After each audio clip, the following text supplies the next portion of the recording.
on the dais. Followed by that, we will have first session of question and answer session today.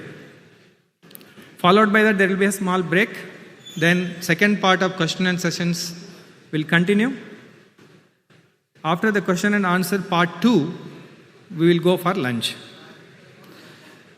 So there are multiple videos yesterday we have witnessed. Similarly, now we will be playing a video which is nothing but RSS introduction and its organization introductions. Sangha will not do anything, but Swayam Sevak will not leave anything. This is the famous saying in Sangha. The inspired Swayam Sevak from Sangha will go and take up the work which is need for the society time to time on their own according to their taste, and with their own skill they build such organizations at grassroots level, starting from solving a problem in a small slum to building big organizations which is needed for the entire country by making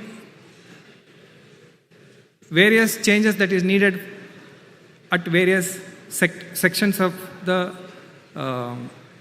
country. So basically now we will be seeing a video. It is the story of genesis of Sangh and the spread in a different spectra of the society. Thank you.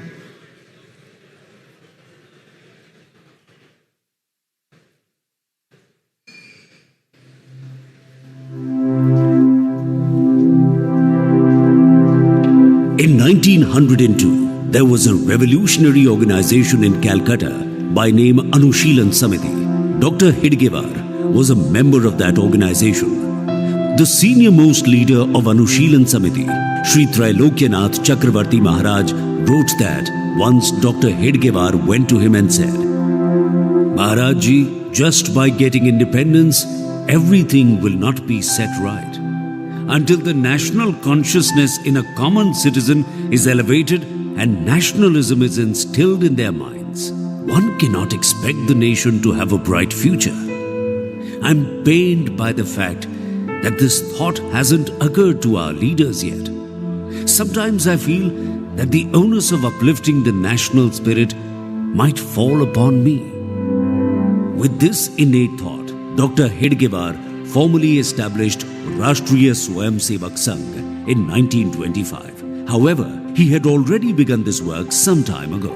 He believed that once the results of his work became visible, people would naturally join on their own. विचार मानने वाला कौन है? एक आदमी है, doctor हिडगेवार.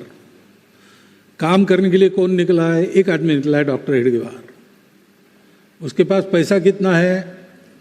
कमाई कुछ नहीं है, साधन भी नहीं है, प्रचार का साधन नहीं है, कुछ भी नहीं था, लेकिन संघ बड़ा हो गया. After the establishment of Rashtriya Swayam Sevak Sangh, there have been several instances where Sangh Swayam Sevaks have dedicated themselves through physical, intellectual and material resources in the service of the nation over the past century. Dr. Hidgewar not only participated in the freedom movement alongside Lokmanya Tilak, but was also imprisoned in 1921. At the time of the country's partition, thousands of Sangh Swayam Sevaks provided all possible relief and assistance to refugees from Western Punjab.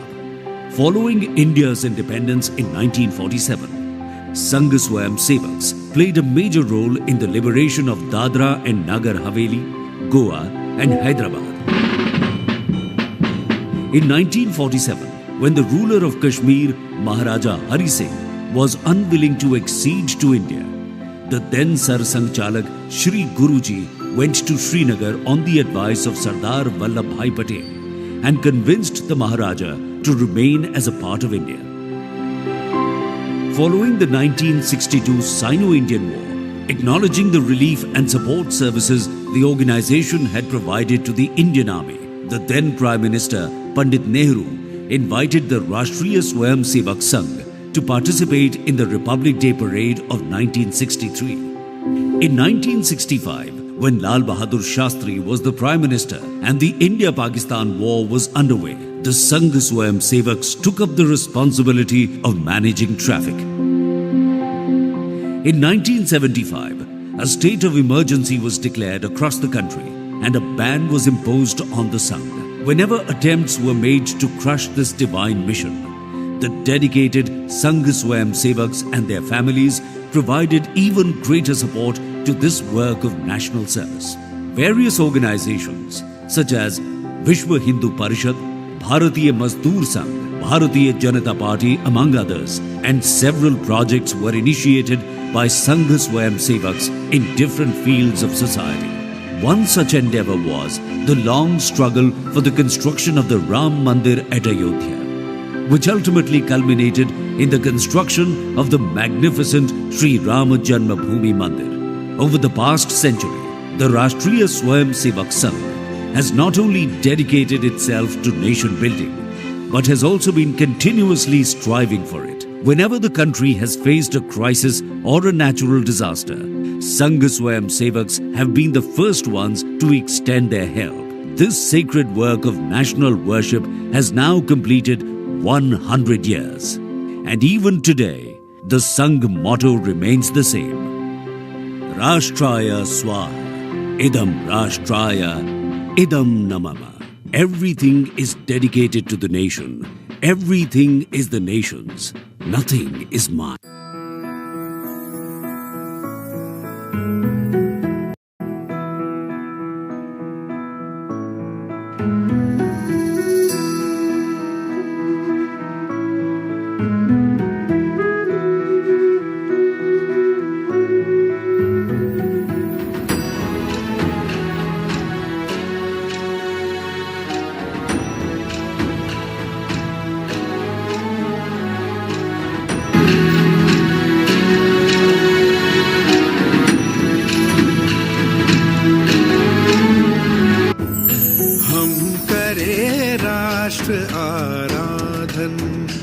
हम करे राष्ट्र आराधन तन से मन से धन से तन मन धन जीवन से हम करे राष्ट्र आराधन हम करे राष्ट्र आराधन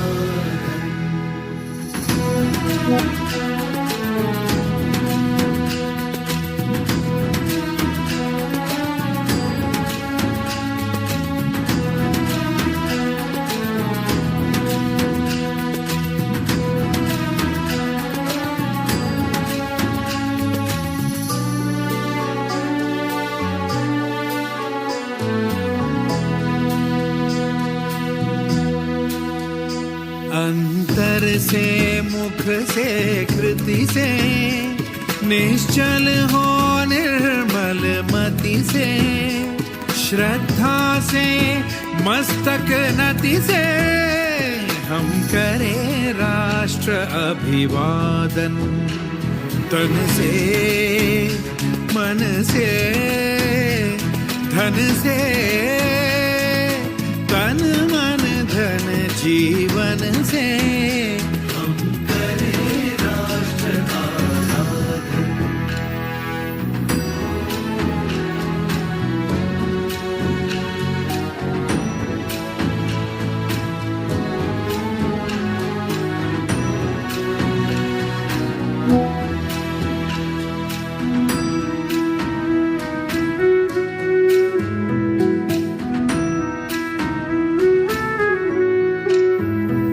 अपने हंसते शैशव से अपने खिलते यौवन से प्रौढ़ता पूर्ण जीवन से हम करें राष्ट्र का अर्चन तन से मन से धन से तन मन धन जीवन से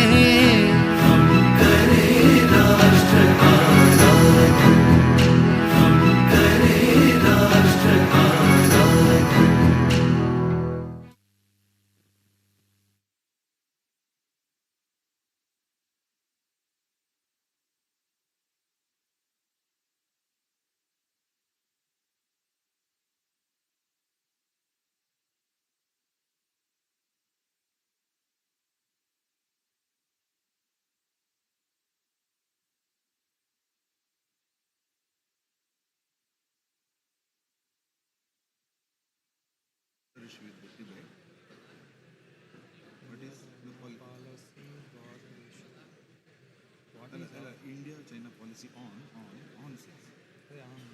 What is our opinion? Just full stop. Border issues. Okay. Message. All the best.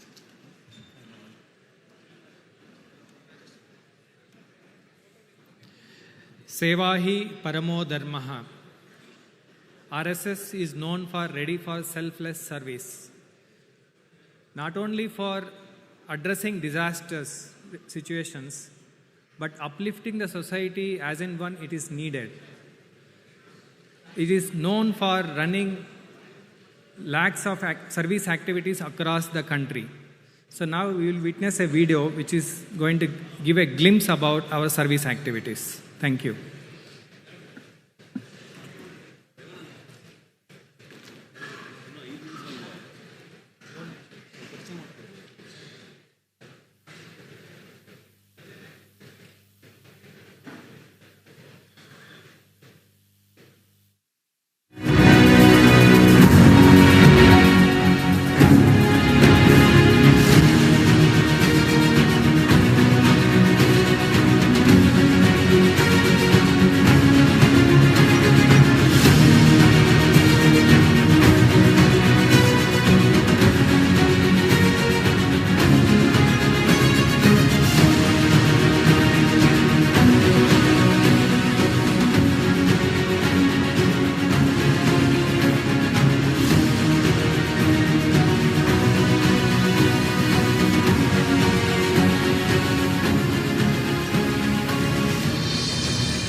Now, Parama Pujaniya Sarasanga Chalak, Mananiya Shri Mohan ji will be arriving.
Vande Mataram.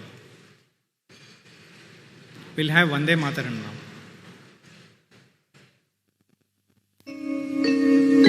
Vande Mataram, Vande Mataram, Sujalam Sufalam, Malayaj Sheetalam, Shasya Shamalam Mataram, Vande Mataram, Shubhra Jyotsnam Pulakitayamini, Tulya Kusumita Drumadala Shobhini, Suhasini Sumadhura Bhashini, Sukhadam Varadam Mataram, Vande Mataram, Koti Koti Kantha Kala Kala Ninada Karale, Koti Koti Bhujai Dhita Khara Khara Vale, Abala Kenu Mahat Bole, Bahubala Dharini Namami Tarini, Vipudala Varini Mataram, Vande Mataram, Tumi Vidya, Tumi Dharma, Tumi Riddhi, Tumi Marma, Tvam hi Pranaha Sharire, Bahute Tumi Ma Shakti, Hridaye Tumi Ma Bhakti, Tumarai Pratima Gadi Mandire Mandire, Vande Mataram, Tvam hi Durga Dasha Praharana Dharini, Kamala Kamala Dala Viharini, Vani Virtya Daini, Namami Tvam, Namami Kamala Mamala, Atula, Sujala, Supala, Mataram, Vande Mataram, Shamalam, Saralam, Susmitam, Bhushitam,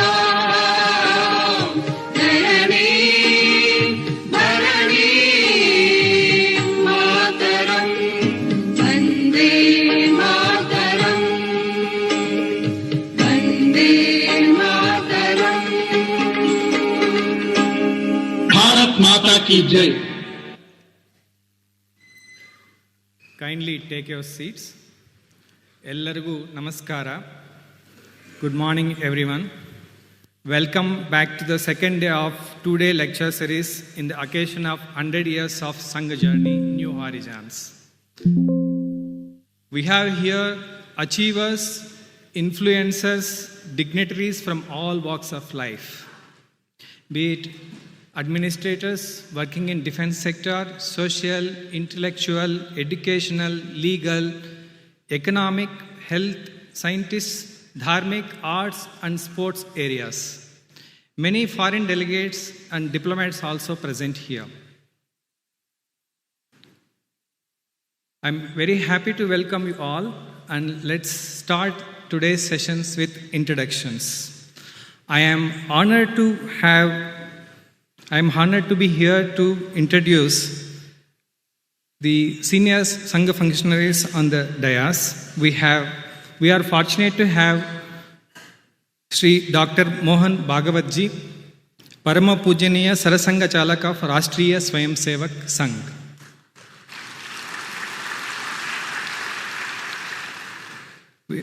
Sri Dattatreya Hosbale ji, Mananiya Sarkaryawah of RSS. Dr. Vaman Shanai ji, Manya Dakshina Madhya Kshetra Sangha Chalak. Dakshina Madhya Kshetra consists of Telangana, Andhra and Karnataka. Sri Umapati ji, Manya Karnataka Dakshina Pranta Sangha Chalak.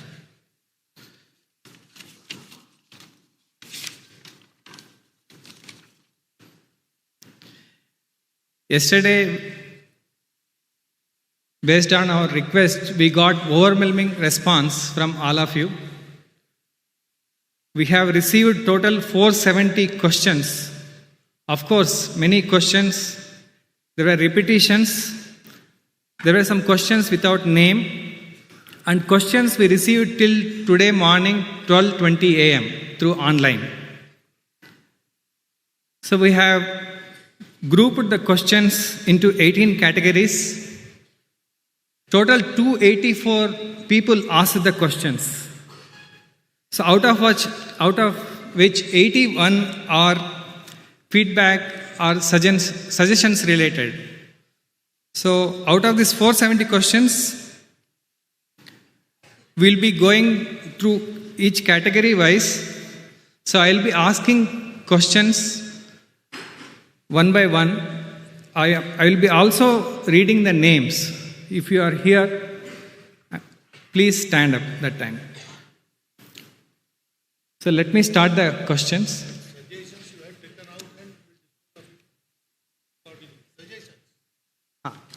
So those suggestions you have already given. There are 81 of them.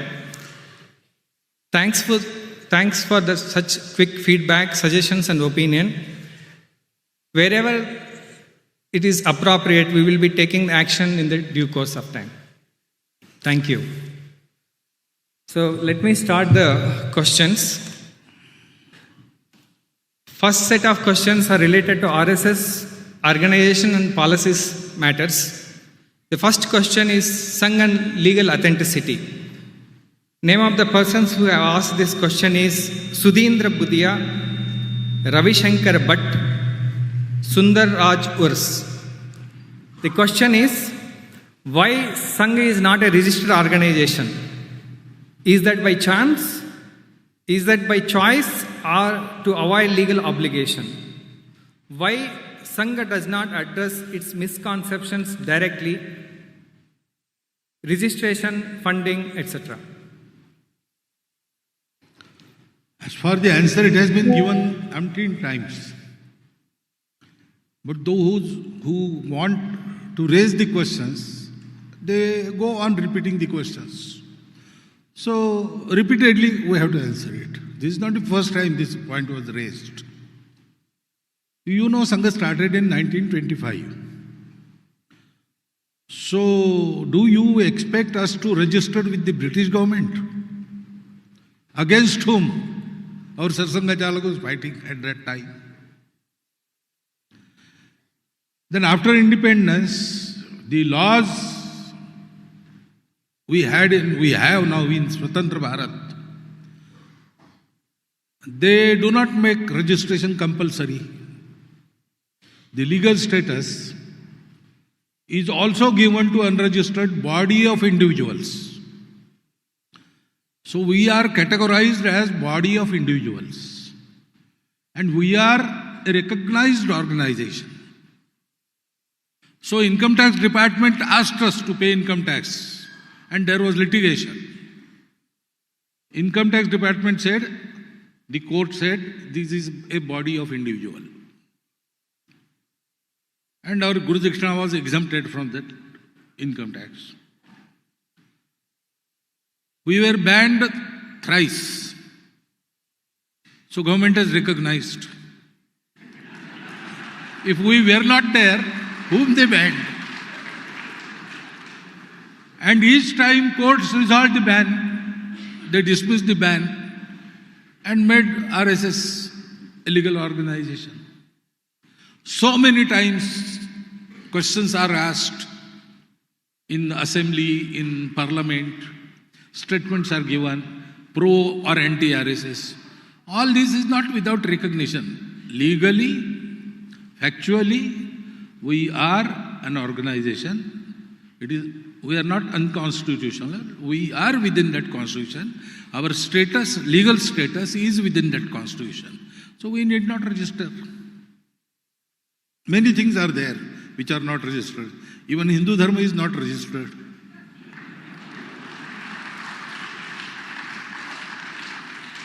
The next question is vision of Sangh for next 2 decades. Sudhindra Budhiaji, Dr. Prema. What is the vision and mission of Sangh in 20 years? I think I have answered this question already in the second part of speech yesterday. So we want to unite, organize, impart qualities to entire Hindu society so that they will create a prosperous and strong Bharat which will impart the dharma knowledge to the world so that world becomes happy, blissful and peaceful. That part of the task is to be carried out by the entire society, the entire nation. We are preparing Hindu society for that. Ours is the only vision, single vision. After we fulfill that vision, we don't want to do anything else. Organizing the entire Hindu society. This is our task. We'll finish it. And the organized society will do the rest. We are included in that society, so we'll follow suit. But our mission, our vision is an organized, strong Hindu society. This question is Sangh and Muslims. Major General K.R. Prasad, Manohar Iyer, Dr. Vasant Dikshit. Are Muslims allowed in RSS? How Sangh can build confidence in minorities?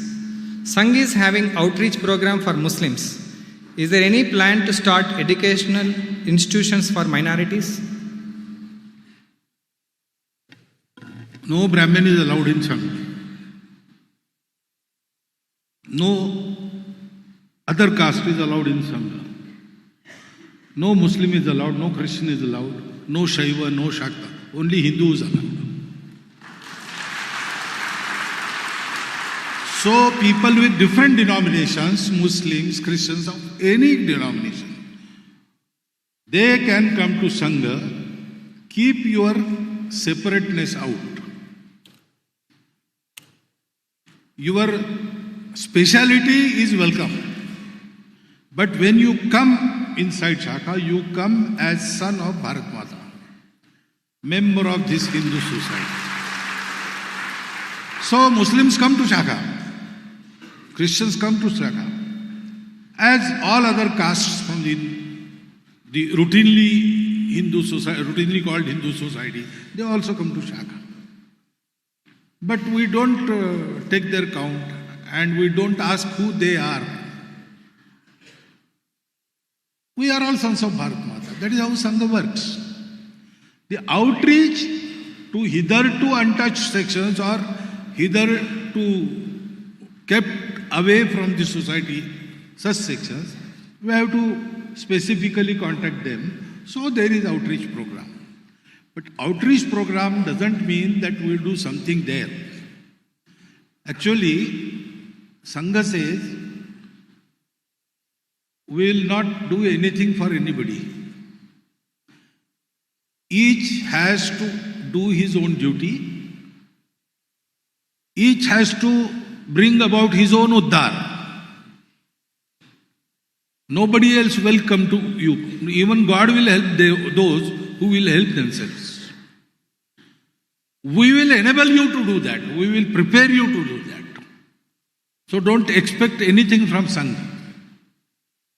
But if you come to Sangha without expecting anything from any other fellow, you can do your own. That is what we are going to teach. So outreach is there. If they are doing some noble deeds, we will help them. But schools for Muslims, schools for Christians, schools for Brahmins, schools for non-Brahmins, we don't do that. Sangha does only shakha work and man-making. Swayam Sevaks have different organizations which are separate, autonomous, independent, and we expect them to become self-dependent so that they don't require any help from outside, even from Sangha. But they will do all these things on the same principle.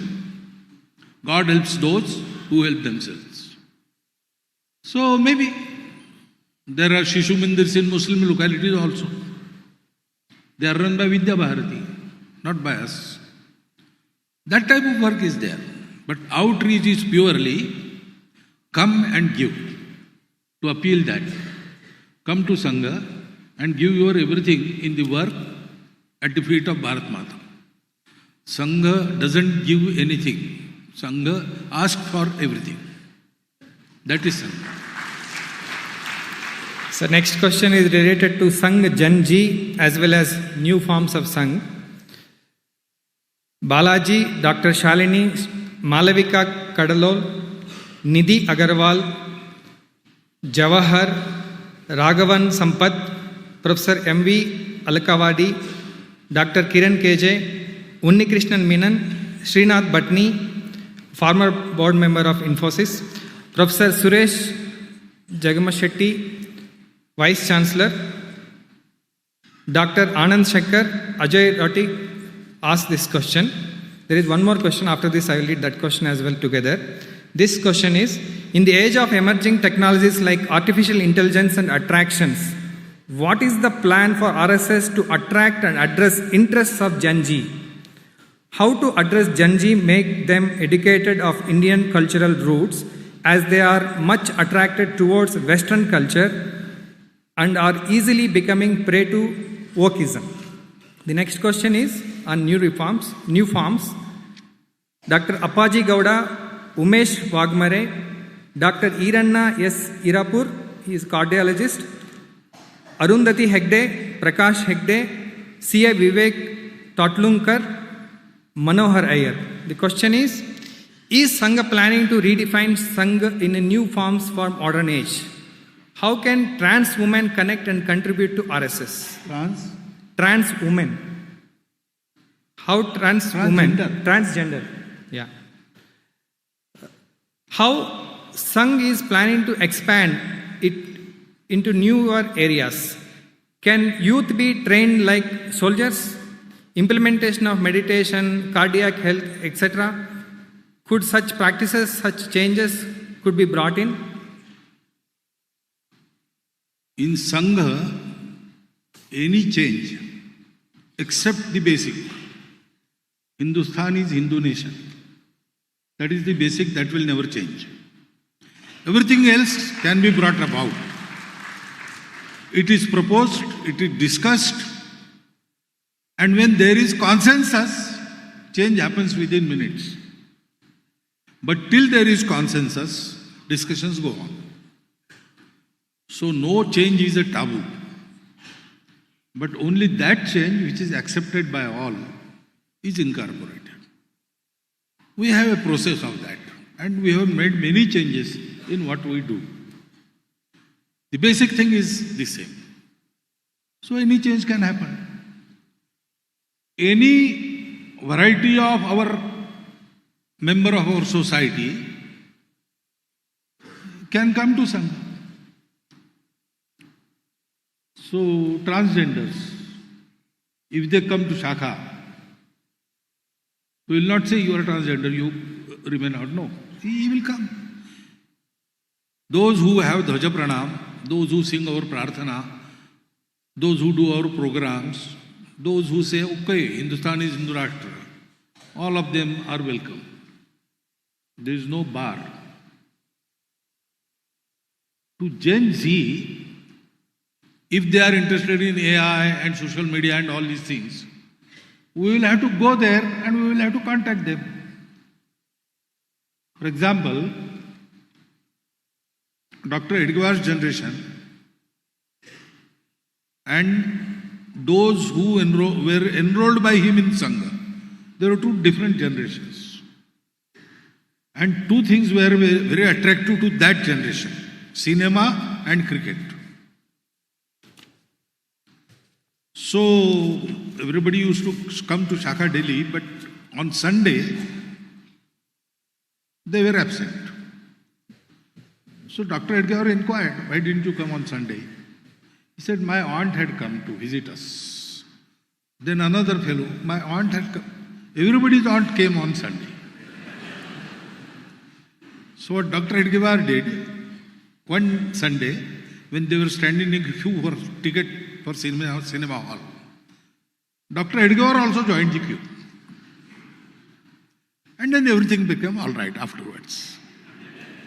So, if we want to fetch somebody from where he is to Sangha Shakha, we will have to go to him. So we will go to him.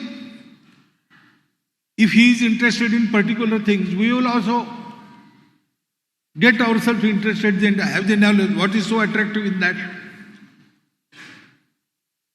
Whatever is useful for meaningful life will last. Whatever is not useful, howsoever attractive it seems today, tomorrow it will lose its shine. That is different. It doesn't prevail. So, we will test it. We will know its limits, do's and don'ts, how much useful it is, how much harmful. All this we will learn. And we'll go there and we'll take them by hand, befriend them, and then bring them to Shakha. So don't worry about that generational change. Our methodology, our programs are very much adaptive. They adapt to situations. So we'll adapt to that situations. It takes certain time to adapt. But only that time will be lost. But nothing, no loss. We will recoup with it. So next question is Sangh and ideology related. I am combining 6 questions. Mohit, he asked the question, why Sangh has adopted Bhagwath instead of national flag? Krishna Prasad, what is the effort of Sangh in bringing women into the forefront? G. Jawahar, how Sangh can work with entrepreneurs and business to create more employment? Media related, Dr. Venkateshwarlu, Vice Chancellor, Tumkur University, Ravi Shankar Bhatt, MG Suraj, Jayalakshmi KS, Chudi Sivaram, Sanjit Naik. Why is there hatredness towards Sangh these days? Why Sangh does not respond or rebut to false statements and allegations? Why is Sangh aversion to mainstream media?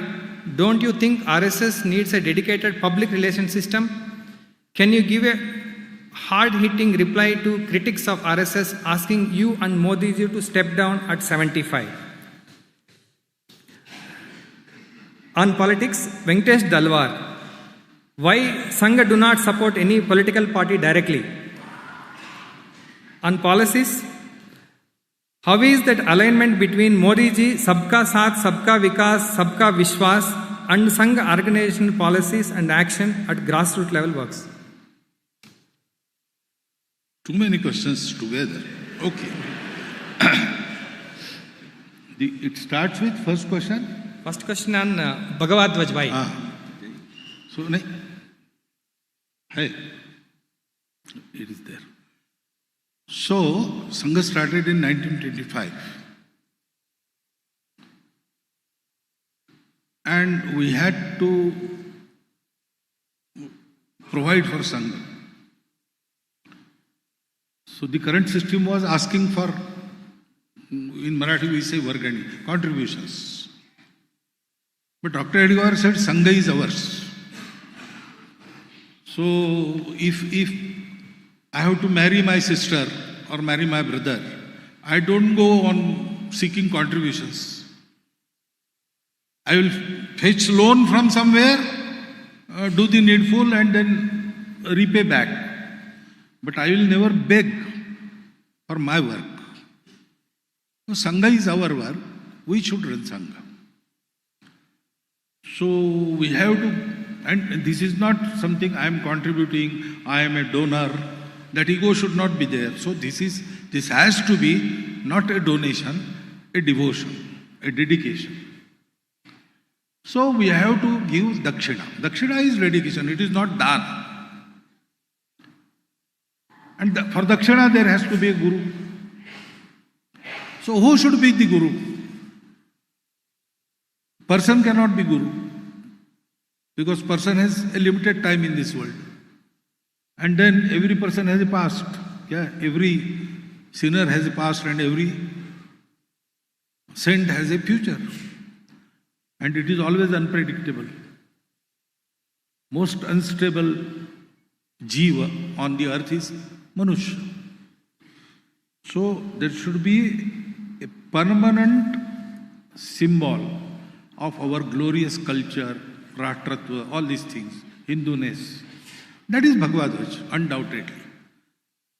Everywhere, even now. So that Bhagwath was taken as a guru.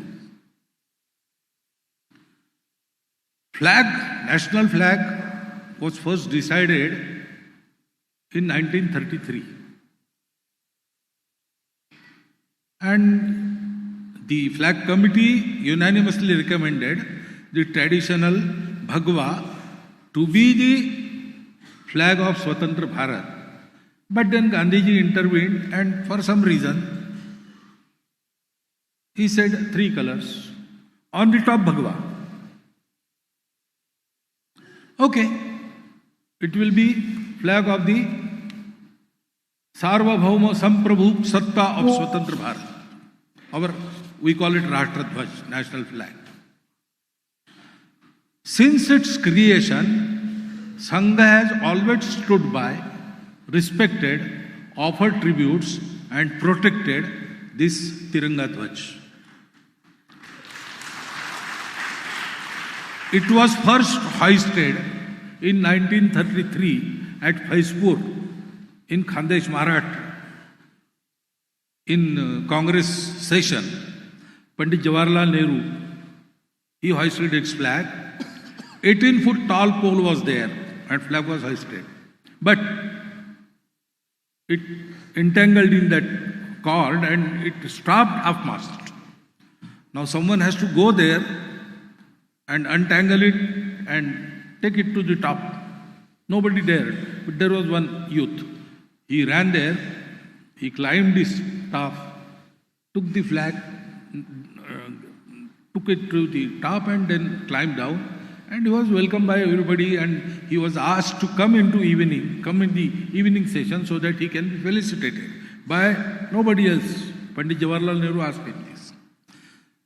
He said, okay.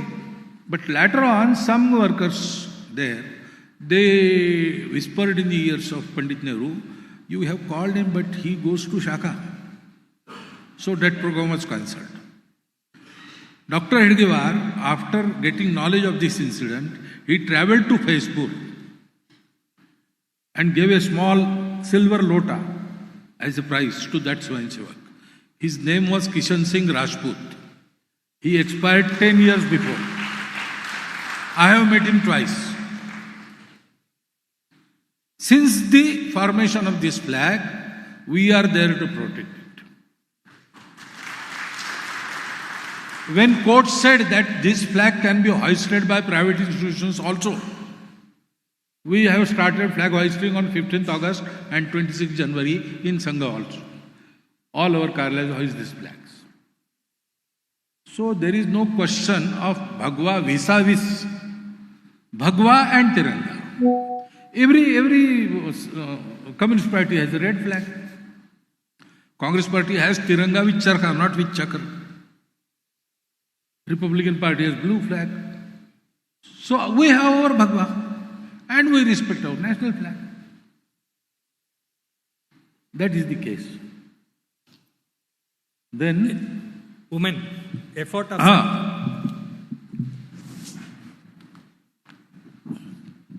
effort of Sangh in bringing- effort from women started in 1933. Thank you. In 1933, in those times, young workers, if they started working in women also, there was scope for much whispering. It was harmful for a young organization like Sangha to do that. So Dr. Edgewar didn't go there to work in women. But one of the mothers of our Swayamsevaks, she came to Dr. Edgewar and asked him, you are organizing whole of the Hindu society and you are keeping 50% out. So Dr. Edgewar said, I cannot do that. It may harm my organization in its childhood only. So if some lady does this work, I will do it. I will help her. So she started Rashtra Sevika Samiti. And it was agreed at that time that Sangha and Samiti will go parallel, never meet, but always help each other. And we are doing that. Samiti has about 10,000 centers all over Bharat. They also have got some 50 plus full-time devoted pracharaks, we call it in Sangha, pracharika they call it in Samiti. They have shakhas, the similar program, the same dhwaj. They have their prarthana with the same spirit but different words. All this they are doing. And whatever our Swayamsevaks do for the benefit of the society, therein women and Swayamsevaks, males, they work together. At the level of execution, at the level of decision, leadership, everywhere, we are trying to bring them at par with the males. Such workers, women workers, in various organizations run by Swayamsevaks, they have now started coming together for the emancipation, empowerment and education of women folk of our country so that they will participate equally in the national affairs. That activity we call Mahila Samanvaya. All this is going on. So, by agreement, the Sangha programs which are visible outside, therein only Purush, they participate. Mahila, they will go to Rashtra Sevika Samiti.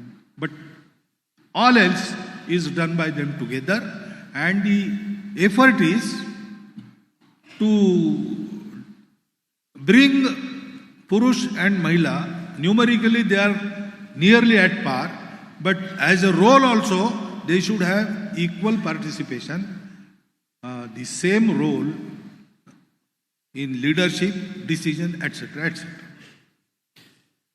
How Sangh can work with entrepreneurs and businessmen to create more employment?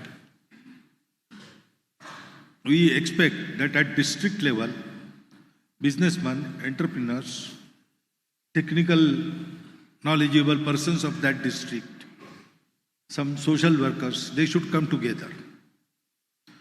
They should survey the district. What skills will provide the employment locally to youth there? And they should create a facility wherein youth of that district will be trained in the same skills which will fetch them employment locally. They need not leave their place. They will get the employment at their home place and they will fare well. their household will run fairly well. That type of training, that type of employment should be brought. It should be decentralized, district-wise effort. That is what we expect. We call it as Swavalambi Bharat Abhiyan, and an organization, Swadeshi Jagarana Mancha, with others, Laghu Udyog Bharati, etc., who are working in this economic and trading field, they come together and do this. So this has started. We are doing it. Media hatredness. Why media hates? You see, answering the questions. What for we should answer the questions? For the sake of benefit of our organization. So every question need not be answered. For example, we are answering many questions, but again and again that question is asked.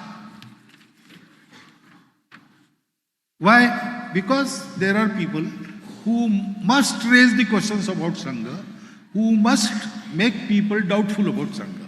We need not answer them. We have other important works to do. We cannot waste our time by replying everybody. And then, after these years have passed, the criticism makes us more famous. You have just witnessed it here in Karnataka.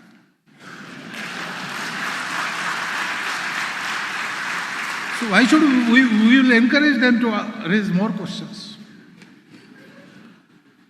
Then those who ask questions, we have to see what their intention. Those who want to understand. I am answering your questions. Because you want to understand. But there are some who do not want to understand. They just want to nag us. So Balasaheb was answered questions about politics. 3 different persons, he answered differently. One fellow wanted to understand what is the relation. Sangha role in politics and the political party BJP, what? So he wrote a letter. Balasaheb answered, asked him to come, gave him interview for 3 hours. He told him everything. He was satisfied. He went back. Then there was another fellow who just wanted to nag. So he raised this question in a small meeting. Balasaheb told him, you have asked the right question, but to a wrong person. He asked, my sons go to BJP. He said, you should not ask this to me. You see, we don't tell our sons where to go. When they want to go in politics, they try to enter this party. That party says, oh, you are RSS wala? Go out, get out. We don't want you here. Another party says, no, we have resolved not to let enter anybody our party unless he should forego his relationship with Sangha. So, every door is closed for Swayansevar. The only open door, he seeks his refuge there. He goes to BJP. So, you go to the other parties and ask them why there is no Swayansevar in your party. Now, this is not the real answer. But that question was not asked because he wanted answer. And there was still another who was just, for any reason, he wanted to criticize RSS. So he asked this, why do you support BJP? Balasaheb asked him, in which shaka do you go? What responsibility you have? He said, I am not Swayansevar. He said, by what right you are putting this question to me? My Sangha, I will take it to any party.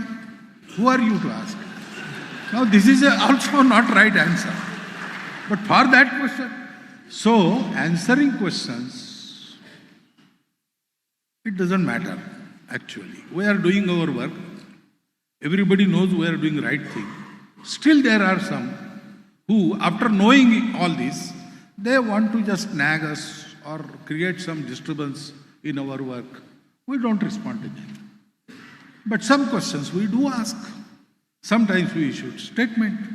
When we see that question has some weight, people need clarification, we do it. So it is not that we don't ask, we don't answer questions or we ignore questions. But there is no point in answering the same question 100 times. Once answer is given, okay. Those who don't know, they will come to us, they will ask us. We will answer them individually. That happens. Why Sangha do not support any political party? We do not support any political party. We do not participate in vote politics, current politics, election politics, etc. Sangha is work of uniting the society. And politics by nature is divisive. So we keep out of politics. We support policies. And especially now that we are a force, we will exert our force to support the right policy. Not individual, not a party, but policy. For example, we wanted to have Ram Mandir in Ayodhya. So our Swayamsevaks supported them who stood by its construction. So BJP was there. If Congress would have supported that, our Swayamsevaks supported that party also. Actually, during those agitation, elections happened, and 2/3 times there was not a single party contesting, there was an alliance. So BJP was supporting, where their candidate was there, Swayamsevaks did support him. We didn't tell them. Naturally, they went after that candidate, but JDU was fielding their candidate. And there was alliance between BJP. So our Swayamsevaks supported that candidate. So we don't have special affinity towards one party. There is no Sangha party. No party is ours. And all parties are ours. Because they are Bharatiya parties. We support Rashtra-niti, not Rajaniti. And that we do publicly. We have our views and we want to go this country in a particular direction. Those who will drive in that direction particularly, we will support them. We will ask public to think about this and support them. Whatever public does, it is their prerogative. But we will exert our strength in favor of the Rashtra-niti we feel proper. Alignment between Sabka Saath, Sabka Vikas and Sangha organization policies. There is no question of alignment. Political party and its slogan is the question of that party. We are doing our work. And yes, that I don't think that alignment is due to party and Sangha, but there are Swayamsevaks in that party. They think like Sangha. Sangha wants to organize entire society without keeping anybody out. Even today's opponents, they are our potential Swayamsevaks of future. That is how we look at them. So, we are already in Sabka Saath, Sabka Vikas. Without giving a slogan. Now in politics, when Swayamsevaks went, they learned that here slogan hearing is must. So they must have given that slogan. That is a very natural alignment. It is not to be forced. It is there. That is why everything in favor of national good, any party, any leader converts it into slogan, it is aligned to Sangha work already. Because the only thing Sangha wants is betterment of this country and this society. So Major General K.R. Prasad, can RSS establish kiosks to help poor citizens? Ashok Raghavan sir, is there a definite plan of Sangh to reach lower strata and SC/ST of the society? Vishwanath sir asked, is there a significance for individual talent in Sangh? Is there a significance for individual talent in Sangh? Sudhendra Budiak asked, is this not true that number of dedicated pracharaks is dwindling in today's modern era? And there was one question without name. Which system is better, Gruhastha or Brahmachari? If Gruhastha is better, why Sangha is having Pracharak system? And Dr. Nitin Garg How to propagate positive work done by RSS to India and the world? So there are kiosks for poor citizens, raised by Sangha. That kiosk is given name Shakha. The Shakhas run for the earning citizens. Vyavasayi Shakhas are such kiosks. And we are going to take those kiosks to each basti and each center within 10 to 12 villages. That is Mandal Kendra. They have a group of persons, namely Jagran Toli of that Shakha. And their job is to go about their geographical field of that Shakha and see what lacks to anybody or anywhere. And then they have to fulfill that thing. Abhav ko dur karna, samasya ko suljana. These are the only two tasks given to that Jagran Sholi of each Shakha. So we have raised such kiosks. We are going to take them to every basti, every village, and we'll try to do whatever we can about this. Then there is a definite plan of Sangha to reach lower. Every strata we have to reach. But we have our method. We will not reach through propaganda or promotion. We will go there, we will present ourselves, they will see our conduct, because we want to rope in every individual for the betterment of this country. Doing something for him is not enough. He should in return do something for the nation daily. So we will go to every person, we will approach him, we will talk to him, we will befriend him, we will take him along. That is our method. So it takes time. But we are expanding. We are reaching more and more geographical divisions of our country. We are reaching more and more strata of the society. And definitely that number of representation of the Hindu society, various kinds of Hindu society in Sangha, is steadily, definitely increased, and we can see it now at least up to zonal level. It will come to all India level also. Next step is that. There is significance of individual talent. Every individual is important in Sangha, but nobody is indispensable. We are a team, and team benefits from individual capacities. So there is scope in every team for individual talent, individual efficiency. But every individual keeps his talent within the ambit of team working. That is how it is done in Sangha. So everybody is important and nobody is indispensable. Everybody does his job perfectly. Together we achieve success. Credit goes to team. There is no I in team. But many I's, they join together to make a team. That is what happens in Sangha. Number of pracharaks is steadily increasing. Now it is about 3,700 or so. And it has increased. About 500, 550 youth per annum, they come as pracharaks. And about 300, 350. They, for various reasons, they go back. So every time, 100, 200, increase is there. So it is not dwindling. And society consists of grahasthas. Who is important, grahastha or brahmachari? All are required there. You cannot say that who is important, sannyasi or grahastha. Both are always there. They have to be there.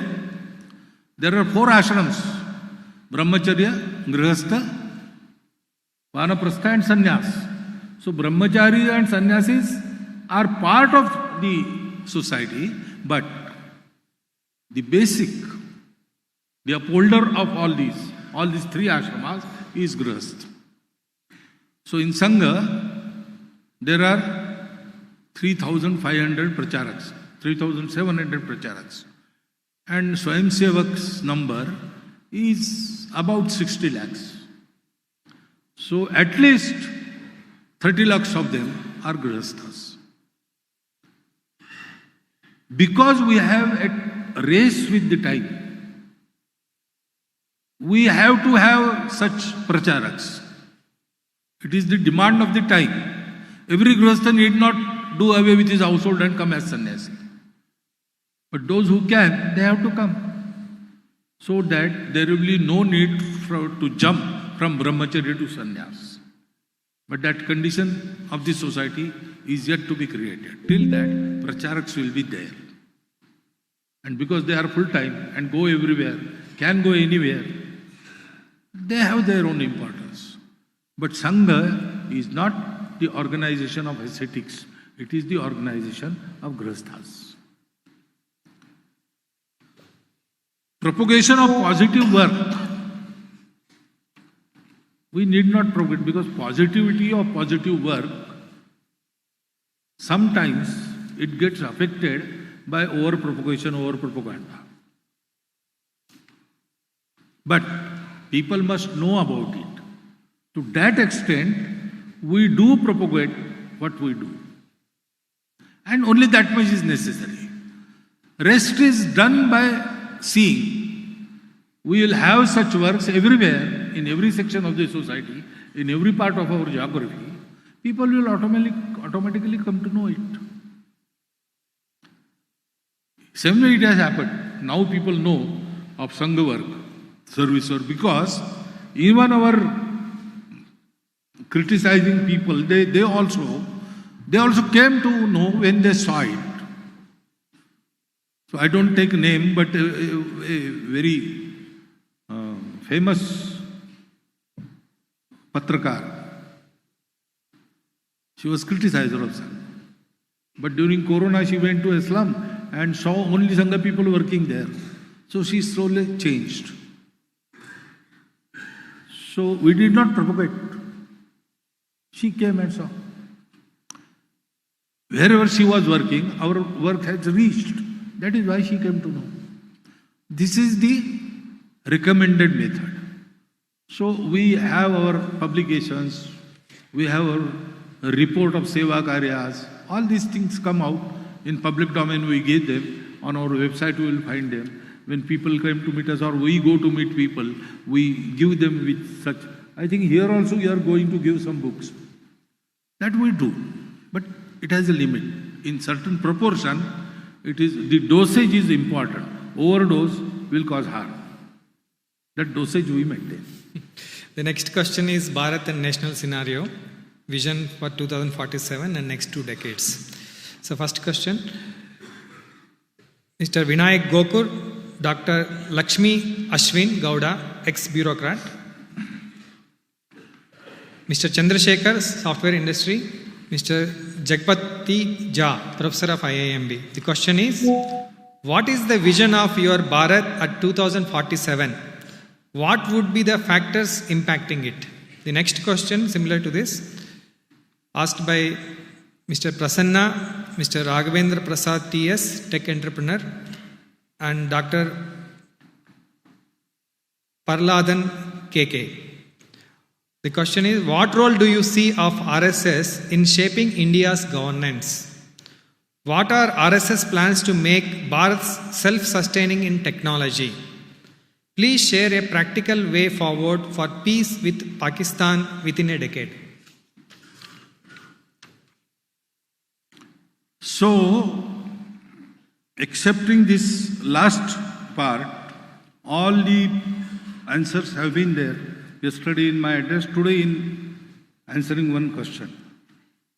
Vision of Bharat in 247, I said that we will prepare the society and society will take care of everything. Along with society, we will also be there. So that is our vision. Param Vaibhav Sampanna Vishwaguru Bharat. What are the plan? Well, our role is preparing the society, man-making.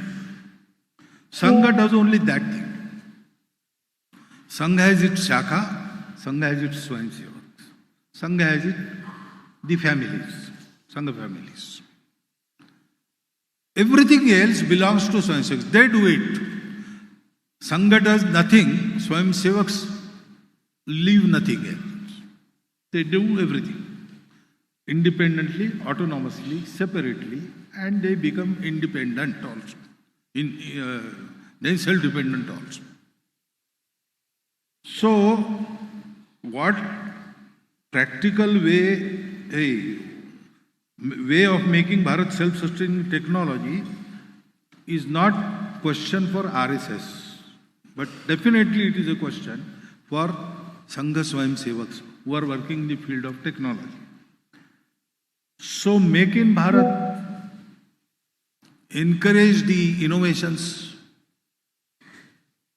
bring out the startups, help them. That is happening. Many Swayamsevaks are working through the government also, privately also, through various manufacturers, those who are in contact with Laghu Udyog Bharati. The other day, I went at exhibition of IMS. Many of you must have visited that. So there were so many stalls. I found 20-25 Swayamsevaks also. Their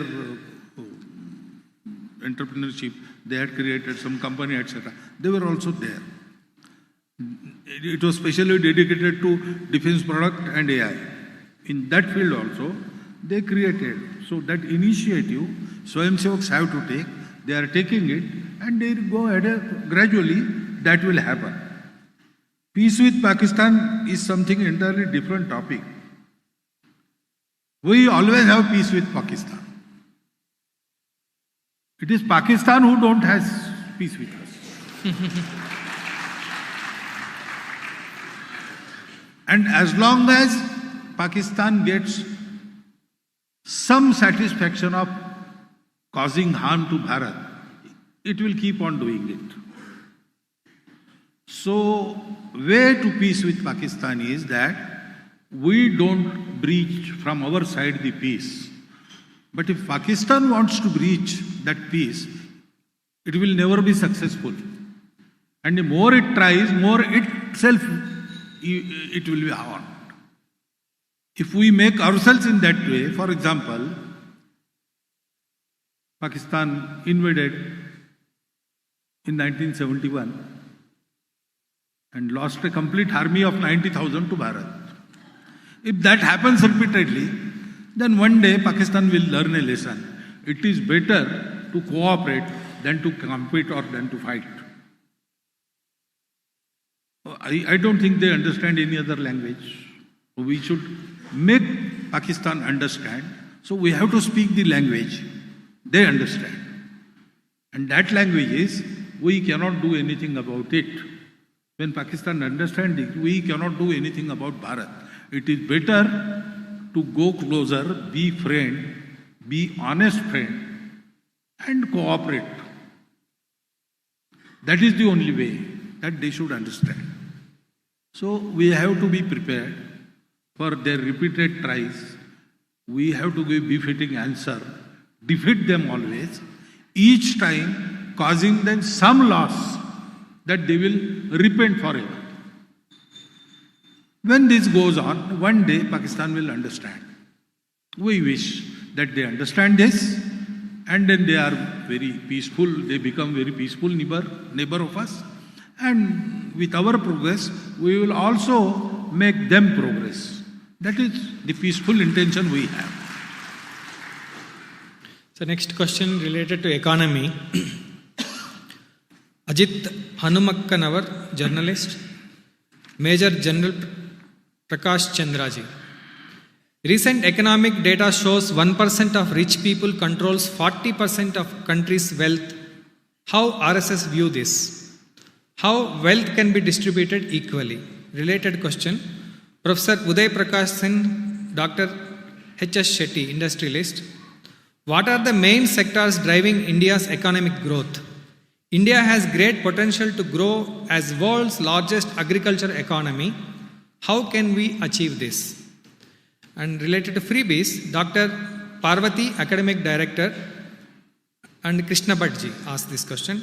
Tax money must be used for nation building, not for freebies. What is RSS opinion on this? Related to food security, Professor Jagapati Jha. What role RSS has to play in food security? These are the 4 questions. So, it is the fault of today's prevalent system in the world. It tends to mass production and therefore centralization of production as well as centralization of wealth. And that results in this disparity between poor and rich. The gap goes on increasing. It is inevitable. In any country, you see that. That is happening. We have to find a new way. We have to show the way to the world. And our way is not mass production. Our way is production by masses. Decentralized production leads to decentralized wealth creation. So wealth is not concentrated in the hands of few individuals. It is distributed throughout. Family-wise also, that distribution is possible. It was so once, and it is so even now to large extent in Bharat. The wealth is with the families, not few families, common people. When there was Notbandi, even the householders did not know they have this cash, this money. Because the grandmother of the house, she saved some 2 lakh rupees for the marriage of her granddaughter. Nobody knew. A small cash, petty gifts, she used to store and did this. That is why the world upheavals in economy affect Bharat least even now. Because wealth is not centered in only share market, only few individuals. It is distributed. So this decentralized model of economy, we have to develop, we have to make it succeed, and we have to show this to the world. Because disparity is the fault of the system. Then human nature also plays the role. I earn, but I have to give back. 2 हाथों से कमाओ, 1000 हाथों से बांटो. That nature has to be developed. Rich people have been given riches by the destiny so that they will take care of all the poor. Not as daya, not as dan, as their duty, as their dharma. So survival of the fittest nahi. Fittest will let others survive, make others survive, help others survive. ये हमको reverse basis पर we have to create our own new model of economy. Then all these questions will be answered in that. For example, agriculture. Today we think trade and industry and agriculture. 3 different sectors without any coordination between them. That's what not so. From BC 1 to BC 16, we were the top in the economy. And what was our system? Agricultural based, commerce, trading, industry, everything was there. Which is more important, agriculture, trade or commerce? We answered it, all the 3 are important together. There is no more important and less important. They are complementary and they are helping each other. They should help each other. That type of model, environment friendly model, less energy consuming model, that we have to instill. So we have to have a new economic model on the basis of our thought. That is not some kalpana. We had that model working in the world. What has changed? Technology has changed. So we have to learn that technology, adapt it to this model, and we have to further this model. It will help our country, it will help the world to overcome the problems they face due to this economic disparity. Next question related to policy making. Shubhankar Chaudhary, CEO, India Tar Atomic Power Corp.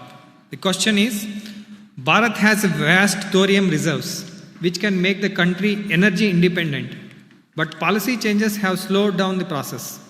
What role RSS plays to fasten up this process? In MSME sector, Krishna Bhattji asked a question. What measures can RSS undertake to support cottage industries? So previous question had one more clause. What are the main sectors driving? This is related to this question also. So what is driving India's economy? What are the major contributors? They are MSMEs, cooperative sector, agriculture, and self-employment. Their contribution to GDP is greatest. Their creation of employment is the largest. So, all these things, role in food security, supporting cottage industry, about thorium you have said, I 100% we agree with you. I think we have resolutions also.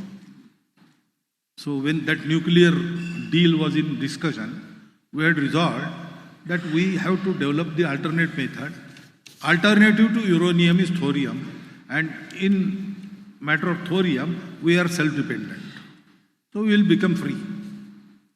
So we still say that research should be conducted, and we should incorporate thorium as our nuclear fuel. That we have to do. What RSS has, what role RSS has, RSS is not the government. RSS is not the political party. So we can play in advocacy. And we do that. We can educate the people, and we do that. Regarding all these matters, we keep our Swadeshi view in our mind, and wherever we can ask them to do it, where we can create some pressure to do it, we do. We ask our sensors to do all these things. But it is they who have to do it. And there are so many other constraints and restraints. So, we understand that everything we say, they may not be able to do. But that doesn't mean that whatever we have said is not proper. These are the proper things that should happen. If they are not happening, correction is necessary at that level. And those persons taking care of those fields, they have to do it. On national security, related to illegal infiltration and risk of Sanatana Sanskriti. First question, Rajendra Upadhyaya, radiologist, Shivananda Shetty, Ajit Kandachar, Dr. Nagaraj Puttaswamy, Dr. Yuvraj M. Biradar. How Bharat can address the issue of porous borders that is allowing Rohingyas infiltrants? There are established organized racket exploiting corrupt administrative loopholes. How this could be tackled? The second question, Dr. Murali Mohan, Hemant Mallapurji, Ravindra Katotiji, Nanaya MT. Due to conversions and politics, Hindus are getting divided and population is declining. How far can Constitution protect and preserve Hindus and Sanatana Sanskriti? How safe is national security with current laws? How could we solve this? Is it porous borders? So we have to render them non-porous. Due to many reasons, that cannot happen to the degree it should happen. The present government has tried. For example, in Manipur, they want to close the border. But the people from our side, they have different opinions in those localities. Some of them, they don't want the border to be fenced. And they have some valid reasons. So, because all these borders, present borders, they're unnatural. We were one country and we were divided at random. So when someone came from England, he did not know anything about how to found the borders, etc. And he also has said that I simply took the pen and drew the line. So kitchen is in Bangladesh and bathroom is in Bharat. That type of division is there. So in such an unnatural border, if you want to close it fully, there are certain problems which government has to organize. This is not the excuse, but definitely they have to tackle these issues. It takes time. But our borders should be well guarded. They should not be porous. They should be protected fully. That is what we say. And yes, corruption, organized rackets, all these things are there. But why they are there? People doing this, they are part of our society. So, unity and quality of the society is the basic factor we have to correct. Conversion politics. Hindus are getting divided. Who asked Hindus to get divided? Why do not they resist? Politics comes and divides us. Why? Politician comes and says, you are of this caste, he is of this caste, don't go with him. Why cannot I answer, I don't recognize caste in this matter, it is a national matter, we are one as a nation. Why you cannot say that? We need to get ourselves educated and reformed. In the matter of unity and quality of country, we have to do much. All of us together should try to do this. It can happen. It is not an impossible task. We are at it from our inception. But this force needs to be increased. You need not be an RSS member, so and so, to do this.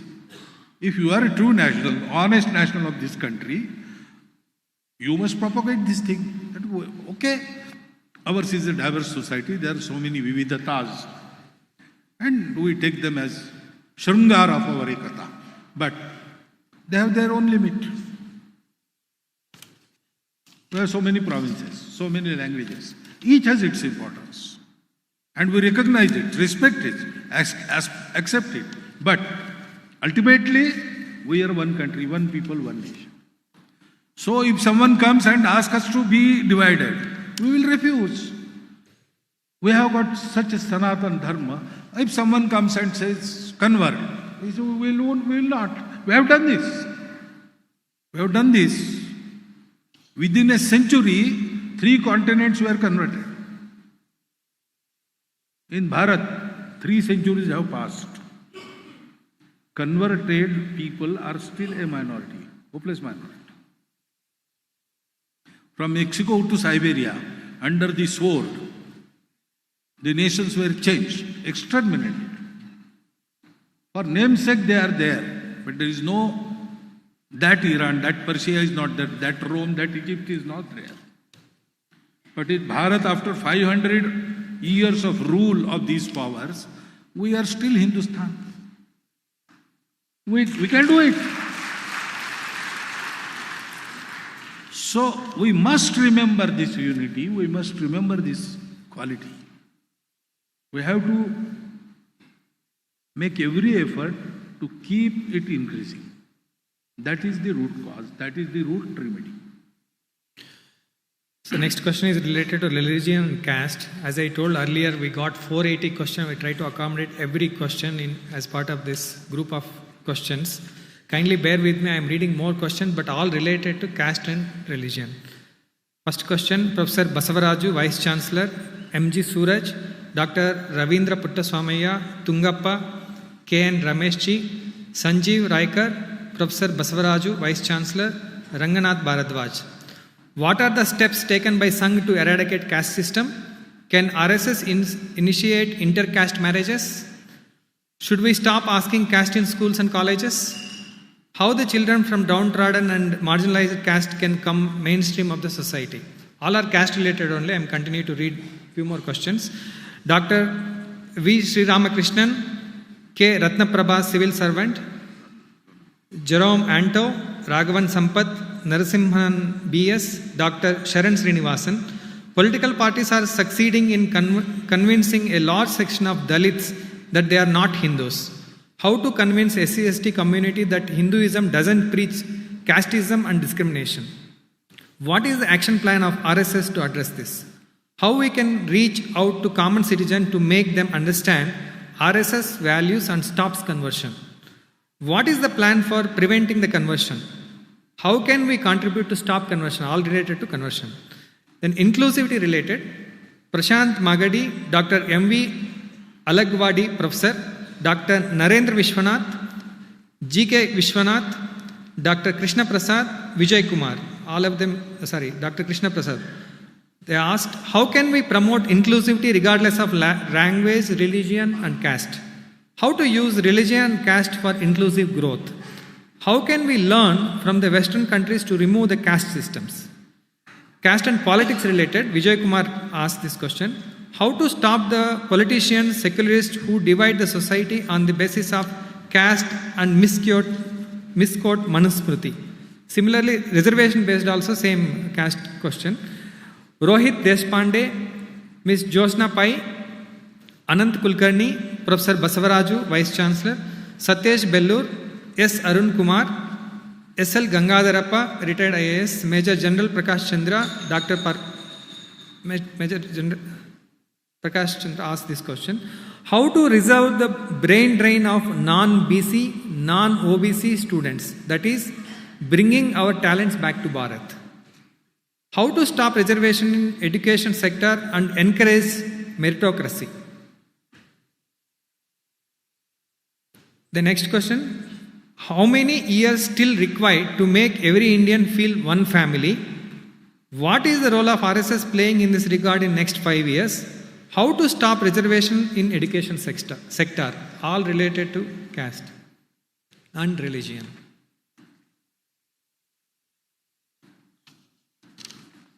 Now this caste, we call it caste system. It is no more a system. It is caste confusion. What does caste mean? Traditionally, one caste has one job. No other can do that job, and his caste has to explicitly, exclusively pay attention to that job only. That is the basis. That is not there now. Anybody can do any job. So where is the system? There is no system, but there is caste for concessions and for elections. That is caste confusion. So there is no need to do any effort to eradicate caste. There is need to do effort to forget caste. And that is very easy. We individually can forget caste. What we do in Sangha, we don't mention caste. We say we are all Hindus. We draw a bigger line. That automatically removes caste from mind. Ultimately, there is no system. Where does caste reside now? It resides in our mind. When we hear each other's name, we start thinking, oh, this is his name. He must be this. That has to be eradicated from our mind. This happens in Sangha Shakha. We together work for years together. We don't know to which caste we belong. Sometimes, for a marriage ceremony, we visit our Karkarta at his home. Then we come to know from others that he belongs to this caste. When I was elected as Sarakareva, Mr. Suresh Soni, our another senior Karyakarta, he was made Prachar Pramukh. and media reported that Suresh Soni is made Prachar Pramukh to give representation to OBCs. So next morning while taking tea, I asked Sureshji, are you from OBC? He did not answer, he just smiled like this. Today even I don't know whether he belongs to OBC or what caste. Because we don't think of it. We just forget it. That is what we have to do in our daily. Our friend circle must include every kind of Hindu people. We think Hindus are one unanimous, one homogeneous society. But people think Hindus as from this caste, from this province, this language, that religion, like that. We must include every type of Hindu conceived by others in our friend circle. Wherever we received in particular locality. From all the sections of society in that locality, we have friends. Our family have families. We mix together, we go to each other's house, we celebrate together in Sukha and Dukha. We help each other. That should happen. And wherever people like us are in majority and in authority, they should try to make Mandir, Pani, Smashan common for every Hindu. That we can do. You need not be Sangha Swayamsevak. You need not have an organization for that. Individually you can do this. You can have friends everywhere. You can go and mix with all the families. You have to train yourself, you have to train your family. If we do that, this caste problem will be eradicated very easily. It will take time, 10 years. But we are trying to eradicate for 1,000 years. Every Santa asks us to forget caste. Every Santa asks us to forget untouchability. It is not going because if you beat darkness with a stick, it will not go away. Light one small lamp, it will go away. We have to light the lamp. Stop beating the darkness with sticks. That we do, it will happen. And answers of all the questions come in this. In schools and colleges, government has to do it. But for political reasons, it will not be done. If I am in politics and I don't support this caste, varna, untouchability, it should go out lock, stock and barrel. That is my firm opinion. But if I am in politics and to eradicate this from government policies, I have to be in chair. I will not dare to touch this topic there. Otherwise I will be distrust. It is their dilemma. They cannot do it. It is this society which one day firmly say, now if you do not quit asking about caste in your forms, we are not going to vote for you. Then it will go away. So we have to start it. We have to do it in society first. Then all this will happen. How we can help the children from downtrodden marginalized. Main thing is not their economic backwardness. It is there, we have to do about it, something about it. But first thing we have to do is to give them love and respect. That is their hunger of the centuries. If you do that, they have the strength to uplift themselves.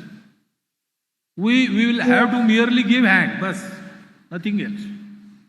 They are not weaklings. Now they are getting organized also. What they expect is love and respect first. And that love and respect will remove all the discrimination in actions. Then legal measures, everything follows. So first we have to do this. And I am telling you this, our Swayamsevaks are doing this through various service projects and through our shakhas.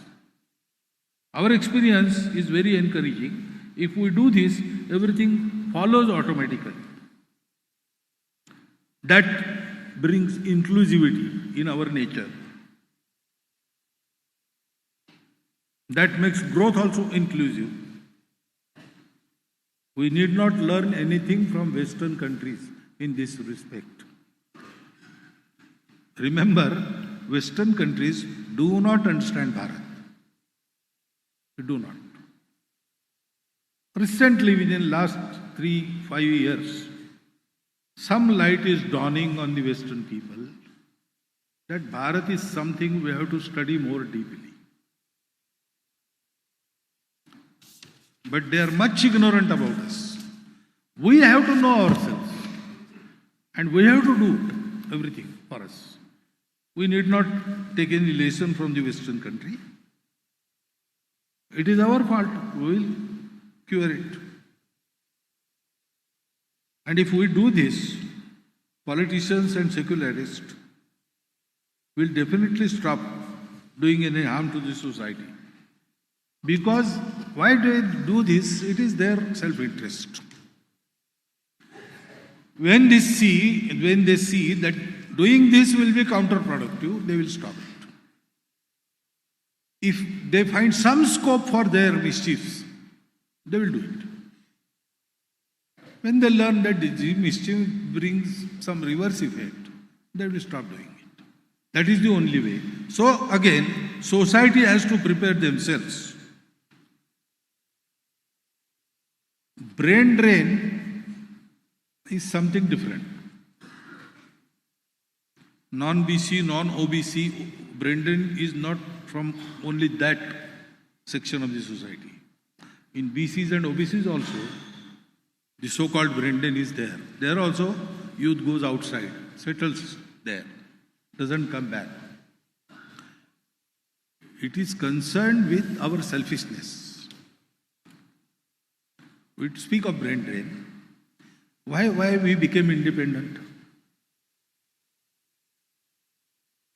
Yogi Arvinda deliberately failed in the ICS examination because he wanted to serve the country. Subhash Babu deliberately came back from there. All our leaders, they had much scope outside. But they did not want that scope. They wanted to work for their country and countrymen. That urge we have to encourage, we have to recreate. There is also a reverse flow going on. People realize and they come back, young people.